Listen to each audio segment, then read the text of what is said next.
Muito bem, seja bem-vindo novamente. Agora a gente vai fazer uma aula mais curtinha aqui, chegando nos princípios da administração pública federal, começando mais um item aqui do seu edital, já bastante próximo do final, tá bom? Hoje a gente tem poucas questões, porque é um tema um pouquinho mais curto. A gente vai falar dos princípios constitucionais que regem a administração pública, também algumas normas, mas aqui não tem muito segredo, talvez seja uma coisa que você até já tenha estudado ao longo da sua vida. Então vem comigo aqui que a gente vai fazer isso bem rapidinho e de uma maneira bem interessante aqui. Vamos direto nas questões. Hoje são poucas questões, ao contrário da última aula, né, que foi bem extensa. E a gente vai ao longo das questões trabalhando, você vai ver que não tem muito mistério nesse assunto aqui, tá bom? Em primeiro lugar, você tem que saber quais são os princípios constitucionais que regem a administração pública, né? Os princípios, tem os 5 princípios principais que estão lá na Constituição.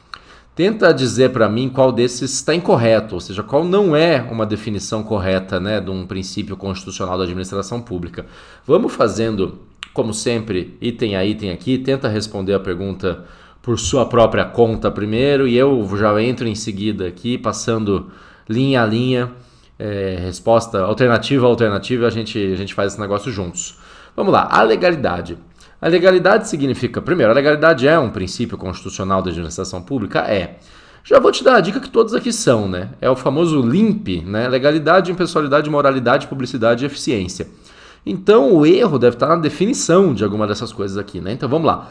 Legalidade. O administrador público deve agir conforme a lei. Essa é uma definição extremamente sucinta e também correta de legalidade, né? O cara tem que seguir a lei. Lembre-se que daquela velha coisa que se diz, né? Em qualquer faculdade de direito, alguém no primeiro dia de direito administrativo, ou mesmo no direito constitucional, vai dizer o seguinte, né? O administrador público só pode fazer o que a lei manda, diferentemente do particular, né? Da pessoa do setor privado, onde se pode fazer tudo que a lei não proíbe. Então é isso. O administrador público deve agir conforme a lei, deve fazer o que a lei manda. Então, a gente dá vários exemplos, como você sabe, né? Se você está assistindo essa aula pela primeira vez, a gente tem as respostas aqui. Se você clicar, elas abrem, né? E aqui tem vários exemplos desses princípios, né? Como é que esses princípios se aplicam na vida real. Então, por exemplo, um prefeito, obviamente, só pode dar uma isenção de IPTU se tiver uma lei que diga isso. Ele não pode chegar lá e falar, agora, mesmo que seja super meritório, a associação que cuida das crianças carentes, órfãs, não sei o quê, tem que estar na lei, ele não pode sair dando isenção de IPTU a torto e direito da cabeça dele. Nesse caso, o prefeito é um administrador público, né? Letra B, impessoalidade. Essa aqui eu já te adianto que está errado. As políticas públicas universais devem se sobrepor às setoriais ou específicas. Isso não é o conceito de impessoalidade, tá bom? Você pode ter políticas públicas setoriais. Muitas políticas públicas são setoriais. Talvez a maioria das políticas públicas são setoriais, são específicas. Pouca coisa nesse mundo é universal, é para todo mundo, né? Assim, mesmo as coisas mais abrangentes, por exemplo, o principal gasto do governo federal é com aposentadorias. Não é uma política universal. Tem gente que não recebe aposentadoria. Eu não recebo, provavelmente você não recebe aposentadoria. É uma política de alguma maneira específica. Isso quer dizer que tem que acabar com o sistema de aposentadoria em nome da impessoalidade? Não. Impessoalidade é outra coisa. Impessoalidade significa que não pode ter favor para pessoas específicas, que não tem que ter favorecimento para pessoas específicas, que não tem que ter perseguição às pessoas específicas. Ou seja, o objetivo da ação do administrador público é o interesse público, né? Não é constranger aquele cara específico ou beneficiar o outro porque eu gosto dele.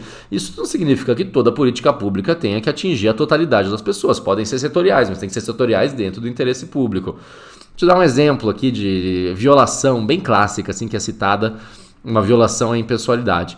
Tem lá um prefeito, ele vai inaugurar uma obra, aí ele põe lá, gasta dinheiro com uma placa, o rosto dele, põe lá, isso aqui é uma obra do fulano de tal, faz, né, ou faz uma propaganda, usa o dinheiro público para fazer propaganda e fica se promovendo nas propagandas, como se ele dissesse assim, governo do estado do Paraná, governador fulano de tal, o melhor governador que já existiu no estado. Ele não pode, a propaganda estatal, a propaganda do governo tem que ser uma propaganda impessoal, ou seja, vai falar de uma campanha de vacinação, vai falar de algum projeto público, vai falar de alguma obra, mas não vai falar da pessoa, porque a pessoa não importa, o que importa é o estado, o que importa é o interesse público, entendeu? Então, muito cuidado. Impessoalidade não significa que toda política tem que ser para todo mundo. Ela pode ser setorial. Você não pode só perseguir ou promover pessoas específicas e ainda menos a pessoa do governante, tá bom? Então, sei lá, Se eu tenho um primo lá que eu preciso de uma ajuda, eu trabalho num cargo público, então eu atendo ele antes dos outros, depois a gente vai ver um outro caso em que isso se aplica. Isso aí é uma violação ao princípio da impessoalidade. 3. Moralidade. Moralidade é um princípio que exige atuação ética e honesta da administração. Corretíssimo, né? Esse exemplo do primo que eu falei, ele viola não só o princípio da impessoalidade, porque você não devia se preocupar se o cara é seu primo ou não, mas também o da moralidade, né? Que é assim, cadê o padrão ético? Aqui a gente está procurando a atuação ética. É ético você passar o seu primo na frente dos outros? Mesmo que isso não seja legal, veja, às vezes não tem uma regra lá que prevê tem que atender por ordem de chegada, mas se você atende o seu primo antes só porque ele é seu primo, isso é uma violação, tanto da legalidade, tanto da impessoalidade quanto da moralidade, mesmo que não seja da legalidade, tá bom?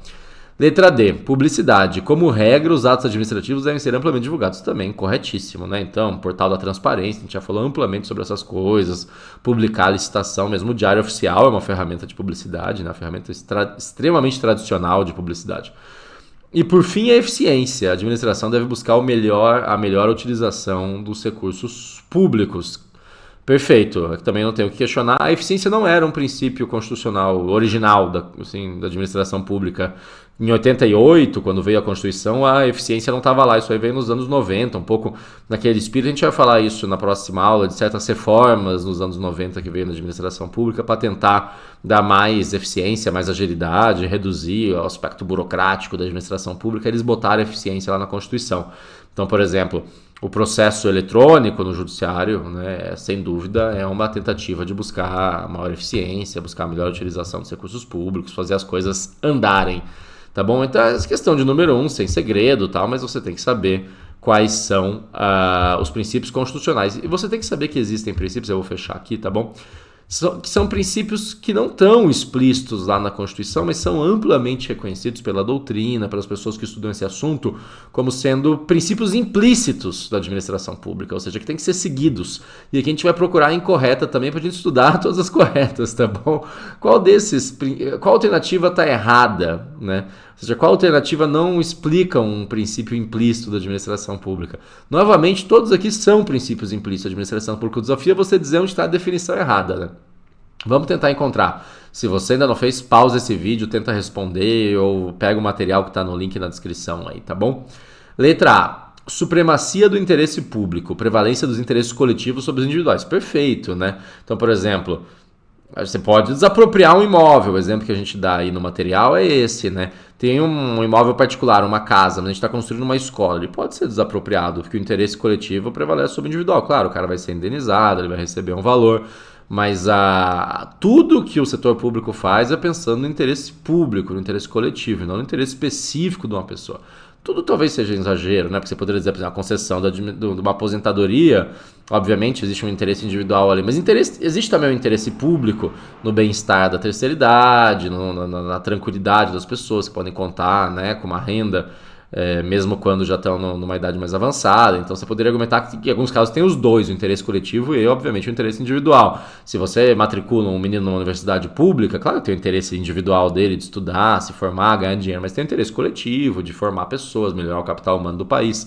Mas quando é só o coletivo, ou quando é o coletivo, acima de tudo, quando é o coletivo em detrimento, quando é só o individual, ou quando é o individual em detrimento do coletivo, ou seja, é bom para o cara e é ruim para todo mundo, né? Aí é preocupante, aí você está violando a supremacia do interesse público. Letra B, indisponibilidade. Bens públicos não são alienáveis pela administração pública. Não, isso está errado, isso aqui não é a definição de indisponibilidade. Primeiro que pode, a administração pública, que é alienável, né? Vender, alienar um imóvel, vender um imóvel. A administração pública pode vender um imóvel, pode vender o que quiser, uma empresa. Tem um prédio lá que é do governo, o governo acha que não é mais útil, pode vender, não tem problema nenhum, tem todo um processo, óbvio, não é assim, vou vender para quem eu quiser pelo preço que eu quiser, tem que ter uma disputa, tem que ter uma espécie de concorrência, né? Você tem que abrir chance das pessoas fazerem uma oferta por aquele imóvel, isso tudo se estuda em direito administrativo, que não cai na sua prova nesses termos, então você não tem que se preocupar em saber. Mas não é isso o conceito de indisponibilidade. Indisponibilidade significa que o bem público não pertence à pessoa que está gerenciando, seja o político, seja o servidor público, né? Então, ele não, o ponto aqui é o seguinte, se tem um carro lá da administração pública, um carro de um órgão público, por exemplo, que lá não pertence ao servidor, ao motorista, o que é que seja, não é disponível para aquele cara, entendeu? Para ele dar uso que ele quiser. O bem público tem que servir aos interesses da administração pública, aos interesses coletivos, aos interesses públicos, entendeu? Então o conceito de disponibilidade é esse, é que o administrador não pode dispor dos bens, tá bom? Ou seja, eu não posso pegar lá o bem da administração pública e falar, já que eu sou servidor público e trabalho aqui, eu sou responsável, agora eu vou trazer minha família para morar aqui. Não é assim, né? Mas cuidado com a definição. Então a errada é a B, vamos ver por que as outras estão corretas. Continuidade do serviço público, isso aqui é intuitivo também, né? Impede paralisação injustificada de atividades essenciais. Então, por exemplo, tem um hospital lá, esse hospital não pode entrar em greve e parar completamente, simplesmente parar de atender as pessoas. O metrô, né? O transporte público, não pode. Mesmo sendo uma concessão, é considerado um serviço público, tem que ter um mínimo, um percentual mínimo de atendimento, que a gente sabe que às vezes não é suficiente, para permitir que a população não fique tão exposta assim, tá bom? Letra D é autotutela. Isso aqui é super importante em direito administrativo, né? Que permite a administração anular os atos ilegais e revogar os atos inconvenientes ou inoportunos por conta dela, ou seja, sem ordem judicial, né? Então, por exemplo, você lá é um servidor público e descobre que cometeu-se um erro, vocês permitiram lá, deram uma concessão pública para uma empresa, mas de maneira ilegal, não seguiu o processo que deveria ter seguido, ou então tem uma licença. Imagina, você trabalha no RH de um órgão público e vocês dão uma licença lá para um sujeito, uma licença, por exemplo, para ele fazer um mestrado, mas que ele não reunia, depois de uma semana vocês percebem que ele não reunia os requisitos para aquilo, que na verdade foi um erro. Vocês podem, se for um ato ilegal, anular, ou se vocês só perceberem que na verdade ele não era conveniente, que ele não era aqui dentro da discricionalidade, pode ser revogado também, né? Então, por exemplo, numa universidade, a gente cria lá um curso novo dentro dessa universidade. E aí, depois de um tempo, né, depois de uns anos, a gente percebe que o curso não deu muito certo, que na verdade aquele tema já não é mais tão importante, seja para o mercado de trabalho, seja em aspectos acadêmicos.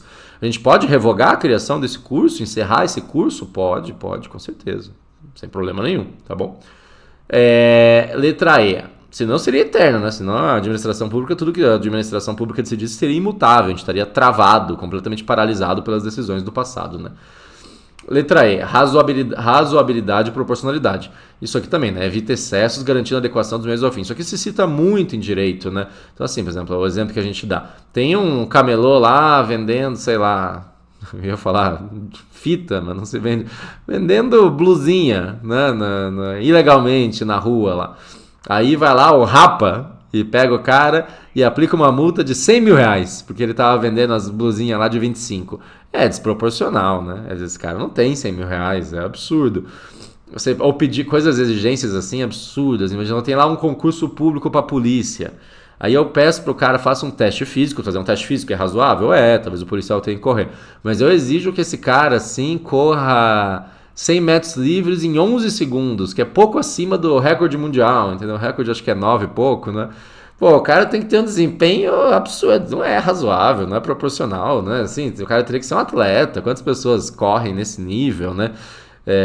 Não é razoável, né? Não é. Então, o poder administrativo está limitado pela adequação das coisas, tem que ter um tamanho que se justifique, entendeu? Essa é a lógica aqui, tá bom? Vamos lá então, como a gente viu, né, a resposta aí desta nossa questão de número 2 era a letra B, sobre a indisponibilidade, tá bom? Se você curtiu essa aula até aqui e quer continuar estudando comigo, eu te convido para conhecer o nosso curso completo para o CNU 2025 na área de conhecimentos gerais, para o item de conhecimentos gerais do seu edital, que representa uma parte muito importante da sua prova e que você tem todas as condições de gabaritar. Além de outras questões inéditas dessa própria aula, a gente fez uma aqui só, mas tem várias outras. Lá no nosso curso completo você também vai ter uma preparação total de conhecimentos gerais para o CNU, para todos os itens do edital. A gente tem aula teórica em vídeo, a gente tem prática, a gente vai fazer muitas dezenas, centenas de questões. A gente tem uns PDFs para você lá fazer o download, fazer as questões sozinho, estudar sozinho, fazer suas anotações. A gente tem simulado, a gente tem plano de estudos, enfim, você pode tirar as dúvidas direto comigo também. Qualquer questão que você tiver, deixa lá, manda por escrito, a gente responde em detalhes. A gente tem tudo para sua preparação completa lá, tá no link na descrição. Seria muito legal você conhecer. Quanto antes você começar, é melhor. Eu fui aprovado no primeiro CNU para auditor fiscal do trabalho, eu gabaritei a parte de conhecimentos gerais, eu tenho total convicção que você tem total capacidade de fazer a mesma coisa, tá bom? E aí isso aí vai mudar completamente sua situação na prova. Se você gabaritar conhecimentos gerais, meu amigo, você tá com o pé dentro, entendeu? Claro, você tem que se dedicar a fazer as questões específicas também, nada é garantido, mas poxa, isso aqui te dá uma live, como se você saísse assim, 30 metros na frente numa corrida de 100 metros livres, entendeu?